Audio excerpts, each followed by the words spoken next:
In the middle of the desert, a very young child wanders around while sucking on a human finger. Meanwhile, Wyndham arrives at the desert on his car.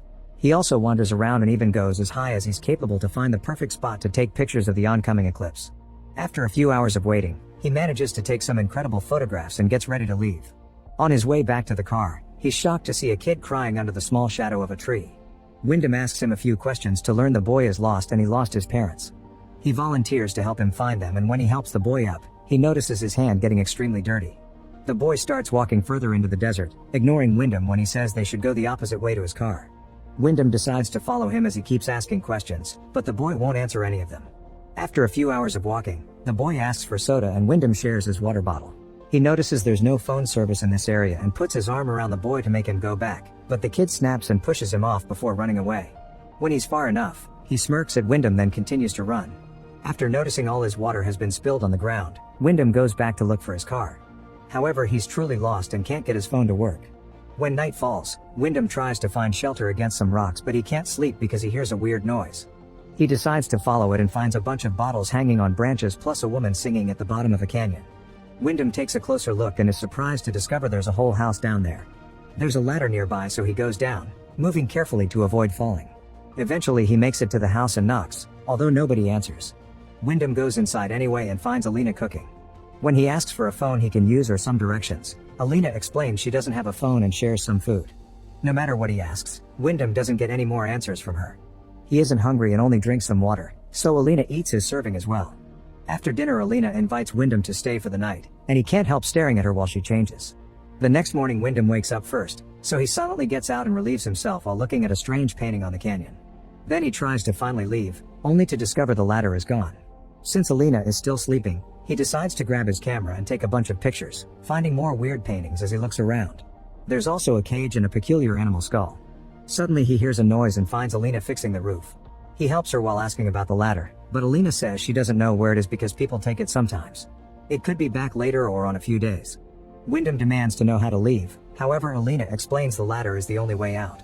Afterward, Wyndham tries to climb out of the canyon, but it's impossible without the right equipment. Yelling for help doesn't do anything either. He comes down covered in dirt, and Alina convinces him to let her wash his clothes. Later that night, Wyndham comes out when he thinks he hears some noises similar to voices, but he doesn't see anything. The next day Wyndham searches the house until he finds bandages for his hands and a hammer, which he uses to try climbing again. As he goes up, he continues to hear the strange noises and confirms they're boys' voices. Suddenly someone throws down a pig head, causing him to slip and fall. Wyndham wakes up in the evening feeling unbearable pain because the hammer is stuck in his leg. Alina soon comes to remove the hammer and takes him into the house. For the next few days Wyndham stays in bed having hallucinations because of the pain. Sometimes he thinks there's a boy in the house with him. Meanwhile, Alina is going through her monthly bleeding and uses it to add a mark on the wall. When Wyndham is finally feeling better, he discovers he has a limp and can't climb anymore, so he goes outside to yell for help. The kids won't answer and Wyndham goes on a rant about his need to return to normal life while asking Alina to do something. She doesn't answer any of his questions and only says she can take care of him, but he asks her to leave him alone. At that moment a few boys finally appear on top of the canyon and Wyndham begs for help. They agree to lend him a hand, but first they want to know his favorite color, so Wyndham answers red. The boys then leave for a few hours and Wyndham hides in the shadows from the melting sun, looking at the things in his wallet while missing his old life.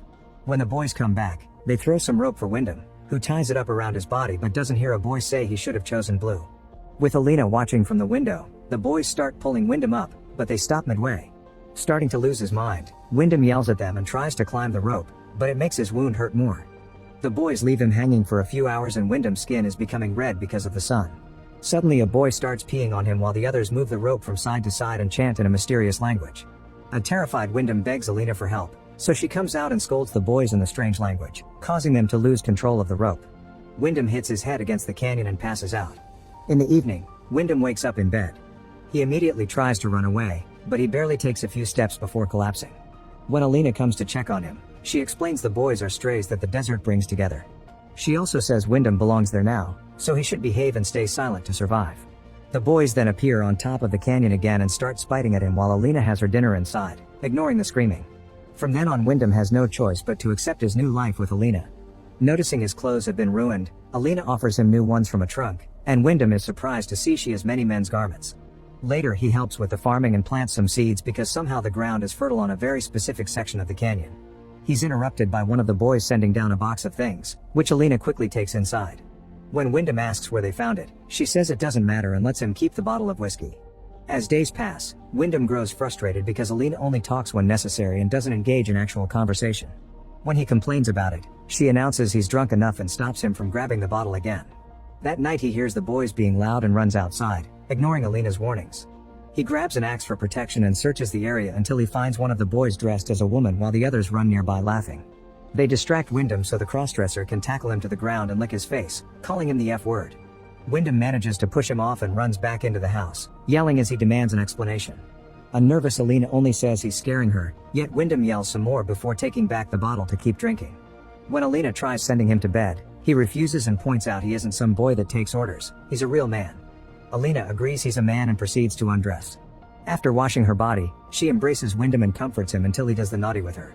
She doesn't look like she's enjoying it, and the boys chanting can still be heard outside. A few weeks pass and Wyndham is happy to see the plants are growing.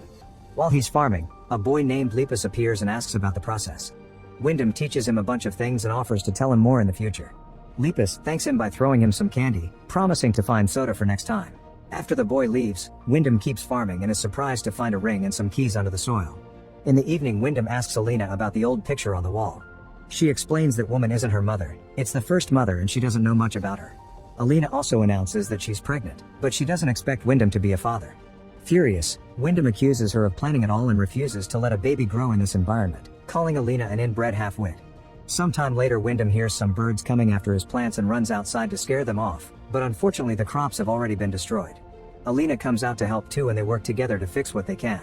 That night, Wyndham can't sleep because Alina keeps on singing outside. One morning Wyndham is running around the canyon to stay fit when suddenly he sees a plane fly by. However, he doesn't even bother to yell, knowing they won't see or hear him. At that moment Lepus shows up and apologizes because he couldn't get soda. Wyndham is eager to teach him anyway and wonders if the boy doesn't want to leave, but Lepus explains they aren't allowed to leave the palace. Refusing to give up, Wyndham tells him that Alina is pregnant and that they could leave together to form a family, so Lepus agrees to come back to help after the other boys fall asleep. Alina overhears this and is touched by their words. They're interrupted by one of the guys, who takes Lepus away. In the afternoon Alina cleans Wyndham's wound, which slowly opens to reveal an eye. However, this is just a dream. During dinner Alina surprises Wyndham with some questions about the outside world. Wyndham tells her what being free is like and has to explain what a cheeseburger is. He also admits that if he leaves, he'd miss the silence they shared. In return he asks her about her life so Alina shares that mother told her they live in the desert because out there lives a mirage, meaning it's not real. To change her mind, Wyndham brings his camera and shows her the pictures of the eclipse. He accidentally plays a very short video he took in the car with music coming from the radio and since Alina never heard music before, she laughs and asks him to play it over and over. That night Wyndham dreams of flames and the boys chanting. In the morning Alina comes out and cries out in grief when she discovers Lepus' dead body hanging above them. She starts yelling at the boys in the strange language, but she does say in English that this is not what brothers do. Wyndham tries to comfort her but Alina pushes him away, blaming him for the death of her boy. While Wyndham realizes many of the boys are her sons, Alina beats him up with a wood plank. For the next few months Wyndham is kept inside a cage and Alina only approaches him to bring him food. Whenever he sees the boys on top of the canyon, he tries to get their attention but they ignore him. One day Wyndham is excited to see a hiker passing by and asks her to save him, so the woman leaves to find help. Unfortunately the boys find her first and quickly kill her, causing Wyndham to have a breakdown. He keeps hitting and shaking the cage, yet Alina pays him no mind. One night all the boys descend into the canyon and one of them gives Wyndham a peach, which he eats in tears. Afterward a ritual begins. The boys dance around a fire and Alina calls them sons and brothers. She also breastfeeds a boy regardless of his age. Then she covers her eyes with leaves and the boys put a bedsheet over her head before pouring blood on it. Seeing all this Wyndham finally understands what's going on. The boys bring innocent hikers to the canyon so Alina can manipulate them into doing the naughty and she can give birth to more boys. This is a cult started by the first mother, and the blood marks on the wall indicate there's been a few mothers since then. That's why the current group of boys is formed by either Alina's brothers or her sons. The men are then killed and buried in the ground, explaining why that small area is fertile and Wyndham found items buried there. Later when Alina brings Wyndham a blanket, he tries to convince her he'll behave and promises to give her as many babies as she wants. He also offers to educate them and be a real family. He uses romantic words to try to manipulate her but she doesn't fall for it, saying he never had a choice and he's nothing but a seed. She's only keeping him in the cage until the baby is born in case anything goes wrong. Sometime later Alina wakes up in unbearable pain from the contractions. She feels something is wrong so she runs outside to release Wyndham, explaining it was never like this before. Wyndham agrees to help her, but as he walks her back to the house, he sees the boys on the canyon and the ladder back in place. He immediately runs toward his salvation and drops Alina, who gives birth on the ground. Wyndham freezes when he hears the crying and decides to meet his baby girl after all. Alina lets him hold the baby for a few minutes before taking her back, explaining this girl will become the new mother. She thanks Wyndham for his cooperation before the boys surround him and kill him by slashing his neck. Later, Alina puts Wyndham's things in the trunk with the other men's. Outside, the body is being eaten by worms. Make sure to subscribe and turn on notifications so you can watch more videos like this. Thanks for watching.